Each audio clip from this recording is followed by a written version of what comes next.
కాకి ఉపాయం, పాముకు అపాయం. చిట్ట అడవిలోని ఒక చెట్టుపై కూర్చున్న కాకి ఏడుస్తుంది. అది చూసిన చిలుక కాకి దగ్గరకు వచ్చి, మిత్రమా, ఎందుకు బాధపడుతున్నావు అని అడిగింది. నాకు పెద్ద సమస్య వచ్చింది. ఏంటది అడిగింది చిలుక. నేను నివాసం ఏర్పరచుకున్న చెట్టు కింద ఓ పుట్ట ఉంది.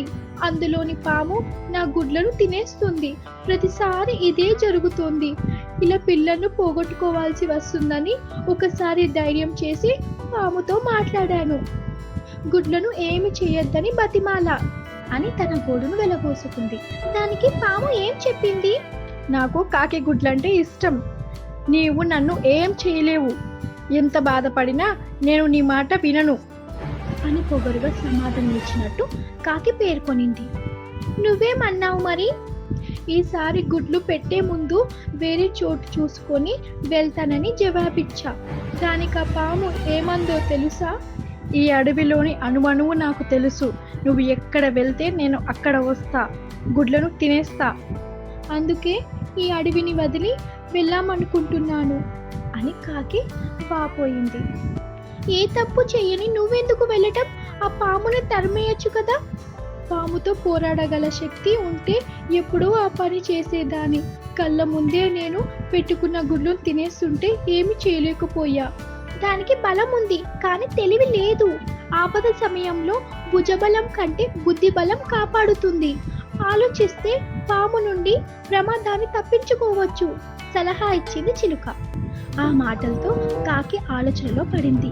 ఇంతలో ఒక ఉపాయం తట్టడంతో చిలుక చెవిలో చెప్పింది. చాలా మంచి ఆలోచన. అలా చేస్తే తప్పకుండా పాము పారిపోతుంది అని చిలుక ప్రోత్సహించింది. అడవి పక్కనున్న గ్రామంలో చెరువు నుండి బెల్లం తయారు చేసి బట్టల వద్దకు వెళ్ళింది కాకి.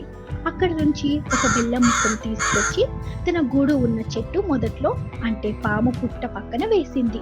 కొద్దిసేపట్లో గండు జీమలు, ఎర్ర జీమలు అన్ని బెల్లం చుట్టూ చేరాయి. తినడం పూర్తయ్యాక ఇంకా బెల్లం ముక్కలు కనిపిస్తాయేమోనని వెతుక్కుంటూ అక్కడున్న పుట్ట లోపలికి వెళ్ళి అందులో తిష్ట వేశాయి. ఆహారం కోసం వెళ్ళి తిరిగి వచ్చిన పాము తన పుట్టలోని చీమలు చూసి భయపడింది. చెట్టుపై కూర్చొని ఇదంతా గమనిస్తున్న కాకి పామును చూసి నవ్వింది. ఇది కాకి చేసిన పనే అనుకొని ఇక ఏమీ చేయలేక అక్కడి నుంచి పారిపోయింది. అపాయం ముంచుకొస్తున్నప్పుడు బాధపడుతూ సమయం వృధా చేయకుండా ఆలోచిస్తే ఉపాయం దొరుకుతుందని సలహా ఇచ్చిన చిలుకకు కాకి కృతజ్ఞతలు చెప్పుకుంది. గుడ్లను పొదిగి పిల్లలతో సంతోషంగా గడపసాగింది. గుర్రం కోరిక. రామాపురం అనే ఊరిలో రామయ్య అనే రైతు దగ్గర ఒక గుర్రం ఉండేది. ఆ గుర్రం నివసించే కొట్టం ప్రక్కనే ఉన్న చెట్టు మీదకు ఒక పావురం వచ్చి వాలింది. పావురం చాలా సేపు దిగులుగా కూర్చోవడం చూసి గుర్రం దాన్ని పలకరించింది. ఏమైంది మిత్రమా? ఎందుకు చాలా విచారంగా ఉన్నావు అని అడిగింది గుర్రం. ఏం చెప్పమంటావు నా కష్టాలు? అన్నీ ఇన్ని కావు. ఎంతో శ్రమతో ఒక చెట్టు మీద గూడు అల్లుకున్నాను. ఒక పెద్ద గాలివాన వచ్చి ఆ గూడు కాస్త పడిపోయింది అంటూ ఎంతో బాధగా చెప్పింది పావురం. బాధపడకు, నా కొట్టంలో ఎంతో జాగా ఉంది. నువ్వు అందులో గూడు కట్టుకో. ఎంత పెద్ద గాలివాన వచ్చినా భయం లేదు అంది గుర్రం. పావురం గుర్రం కొట్టంలోనే ఓ మూల గూడు కట్టుకోసాగింది. కర్ర పుల్లల కోసం పావురం అటు ఇటు బుర్రు బుర్రుమని ఎగిరేది. పావురం ఎగరటం చూశాక గుర్రానికి తనకు కూడా రెక్కలుంటే ఎంత బాగుండునో అనే కోరిక కలిగింది. గుర్రం విచారంగా ఉండటం పసికట్టింది పావురం. ఎప్పుడూ ఏదో ఆలోచిస్తూ కనబడుతున్నావు. ఆరోగ్యం బాగోలేదా? నువ్వెంతో అదృష్టవంతురాలివి. దేవుడు నీకు రెక్కలిచ్చాడు. ఎంతో ఆనందంగా స్వేచ్ఛగా గాలిలో ఎగురుతూ ఉంటావు. నాకు కూడా రెక్కలు కావాలి అనిపిస్తుంది అంటూ తన బాధను పావురంతో వెళ్ళబోసుకుంది గుర్రం. గుర్రం మాటలు విని పావురం చిన్నగా నవ్వింది. మిత్రమా, ప్రతిరోజు నేను నిన్ను చూసి నువ్వు ఎంత అదృష్టవంతురాలివని అనుకుంటూ ఉంటాను. నీ యజమాని నీకు సమయానికి ఆహారం, నీరు అందిస్తున్నాడు. ఇల్లు కట్టుకునే బాధ కూడా నీకు లేదు. యజమాని సంరక్షణలో నువ్వు ఏ చీకు చింత లేకుండా ఉంటున్నావు. నన్ను చూడు, నాకు ప్రతిదీ భయమే. ఆకాశంలో ఎగరాలంటే గ్రద్దల భయం, గ్రుట్లు పెడితే అవి ఒదిగేలోపే పాములు తినేస్తాయేమోనన్న భయం అంది పావురం. పావురం మాటలు విన్నాక గుర్రానికి ప్రతివారు ఎదుటివారు అదృష్టవంతులు, తాము దురదృష్టవంతులు అని అనుకుంటూ ఉంటారు అన్న సత్యం బోధపడింది. ఆ రోజు నుండి గుర్రం రెక్కలు లేవన్న బాధను వదిలేసి ఆనందంగా ఉండసాగింది. కథలోని నీతి ఏమనగా, లేని వాటి కోసం ఆశపడటం అత్యాశే అవుతుంది. దున్నపోతు పులి. ఒక అడవిలో పులి ఒకటి ఉండేది.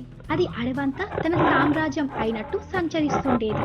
పులికి ఆ అడవిలో అణువణువు స్పష్టంగా తెలుసు.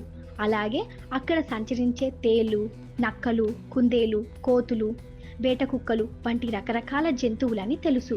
ఒకరోజు ఒక దున్నపోతు దారి తప్పి అడవిలోకి వచ్చింది. అటుగా వెళుతున్న పులి ఆ దున్నపోతును చూసి ఆశ్చర్యపోయింది. అలాంటి జంతువు అది ఎప్పుడు చూసి ఉండలేదు. నల్లగా పెద్ద శరీరంతో బలమైన కొమ్ములతో ఉన్న దున్నపోతు తనకు పోటీ అవుతుందని, అడవిలోని జంతువులని తనకంటే ముందే అదే తినేస్తుందని పులికి భయం వేసింది. అప్పటి నుంచి ఆ పులి దున్నపోతు వెంట వెంట తిరుగుతూ దాన్ని గమనించడం ప్రారంభించింది. అది ఏయో జంతువులను తింటుందో జాగ్రత్తగా గమనించసాగింది. దున్నపోతు మాత్రం అక్కడున్న గడ్డి మొక్కలు, ఆకులు తినడం చూసి పులికి నవ్వొచ్చింది. ఓస్, ఇదా తిని ఆహారం? నేను అనవసరంగా భయపడ్డాను. ఇది నన్నేమి చేయలేదు. ఒక్క దెబ్బతో దాన్ని చంపి నేను తినేయగలను అనుకొని పులి దున్నపోతు మీదకి లంఘించబోయింది. కాని దున్నపోతు తన తలతో ఢీకొట్టి కొమ్ములతో పొడిచి పులిని చంపేసింది. నీతి: అలవాటు బట్టి బలాన్ని అంచనా వెయ్యరాదు. స్వస్తికమైన అలవాటు ఉన్నంత మాత్రాన బలవంతుడు కారనుకుంటే పొరపాటు. పూర్వకాలమందు బ్రాహదత్తుడు కాశీ రాజ్యాన్ని పరిపాలించేటప్పుడు బోధిసత్వుడుగా ఒక కోతిగా జన్మించాడు. గంగా నది తీరాన ఒక రావి చెట్టు మీద తన ఉనికిని ఏర్పరచుకున్నాడు. నది నిండుగా క్రూరమైన మోసకారి ముసళ్ళు ప్రవాహజలంలో విహరిస్తూ ఉండేవి. దుష్టమైన ఇటువంటి ముసళ్ళ గురించి జాగ్రత్తగా ఉండాలని, ఎన్నడూ చెట్టు దిగకూడదని కోతి తగిన కోతులన్నిటికీ హెచ్చరిక చేస్తుండేది. ఒక రోజున నదిలో ఉండే తల్లి ముసలి తన బిడ్డతో, నాయనా, నాకు ఎంతో కాలం నుంచి కోతి గుండె తినాలని ఉంది. నా కోరిక తీర్చవా? అమ్మ, కోతులు చాలా తెలివైనవి. అదిగాక అవి చెట్టు నుండి మరో చెట్టుకు గంతులేసి పారిపోతాయి. ఎట్లా పట్టేది? తెచ్చే తీరాలని పట్టుపట్టింది తల్లి ముసలి. పిల్ల ముసలి పోయి చెట్టు చుట్టూ తిరిగింది. పైనున్న కోతులు కొమ్మలు రెమ్మలు విరిచి దాని మీద పడవేయసాగాయి. ఉన్నట్టుండి కొన్ని కోతులు నీటి సమీపాన ఉండే కొమ్మలకు దిగివచ్చి వాటితో పిల్ల ముసలి, ఓయే తమ్ముళ్ళారా, ఎంతకాలమైనా మీరు ఈ చెట్టుపైనే కూర్చొని కాలక్షేపం చేయటమే కానీ ఈ ప్రపంచంలో ఎటువంటి చిత్ర విచిత్రాలున్నాయో మీకు తెలియదు కదా. ఈ నది మధ్యని పరమ సుందరమైన ఒక దివి ఉన్నది. ఆ ద్వీపంలో చక్కటి మామిడి చెట్లు ఉన్నది. రండి, నాతో చూపిస్తాను అని ఎంతో తీయగా చెప్పింది. ఈ మాటలు వినేసరికి కోతులకు నోరు ఊరింది. మాకు ఈత రాదు, మేము ఎలా రాగలం? అయ్యో, అది ఒక సమస్యేనా? రండి, నా వీపు మీద ఎక్కి కూర్చోండి. మిమ్మల్ని చిటిక సేపట్లో తీసుకొని పోయి ఆ తోటలో దిగబెడతా అన్నది ధీమాగా. సరే, మరైతే నన్ను తీసుకువెళ్ళు అంటూ ఒక చిన్నారి కోతి పిల్ల తగిన కోతులు వద్దని చెప్పినా అది వినలేదు. ముసలి మోసకారి, జాగ్రత్త అని కోతులు. కాని కోతిపిల్ల తన ఉత్సాహంలో ఈ మాటలు చెవిన పెట్టలేదు. చెప్పలేని సంతోషంలో ఆ పిల్ల ముసలి నదిలో ఈదుతూ పోతుంది. అలా పోయి పోయి గభీమని నీటి లోపలికి మునిగిపోయింది. అప్పుడు కోతిపిల్ల భయంతో ముసల్ని అది గట్టిగా పట్టుకుంది. చేతులతోనూ కాళ్ళతోనూ పైగా ఉక్కిరి బిక్కిరి అయిపోయింది. పిల్ల ముసలి మళ్ళీ ఒకసారి పైకి వచ్చింది. ఒళ్ళంతా తడిసిపోయిన కోతిపిల్ల కళ్ళను తూర్చుకొని, ముసలి ముసలి, ఎందుకు ఇలా చేశావు అని అడిగింది. నిన్ను నేను చంపేస్తా, నువ్వు చచ్చేదాకా నిన్ను నీలో ముంచి చంపుతా అన్నది తాపిగా పిల్ల ముసలి.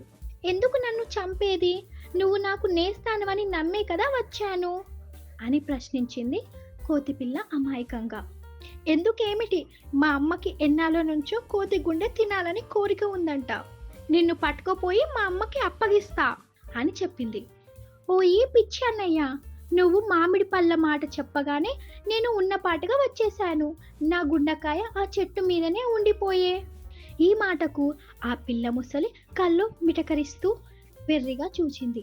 మరైతే నీ గుండెకాయ నీతో కూడా ఉండదా? అబ్బే, శరీరానికల్లా గుండెకాయ ముఖ్యమైనది కదా, దాన్ని ఎప్పుడు నేను చెట్టుకు వేలాడదీసి భద్రంగా కాపాడుకుంటాను. ఎంతో పని ఉంటే కానీ పైకి తీసుకురాను అని చెప్పింది. నీకు ముఖ్యంగా నా గుండెకాయ అవసరం అయితే మనం మళ్ళా చెట్టు దగ్గరికి పోవాలి, పదా చెట్టు దగ్గరికి పోదాం అని తొందర పెడుతూ చెట్టుకు చేర్చింది పిల్ల ముసలి. కోతి పిల్ల చెంగున చెట్టు మీదికి ఒక గంతు వేసింది. పైన కూర్చొని చిరుజనానికి, ఓ ఈ మట్టి బుర్రా, రా పైకి రా, నా గుండెకాయ పట్టుకొని పోదు గాని అని కొమ్మలు రెమ్మలు విరిచి దాని మీద పడేసింది. పిల్ల ముసలి తన పైన పగబట్టిందని తెలిసిన కోతి పిల్ల ఈ చెట్టు మీద ఉండటం ఎప్పటికైనా ప్రాణాంతకమే అని తలచి దూరాన ఉండే మరొక చెట్టుకు తన బస మార్చింది.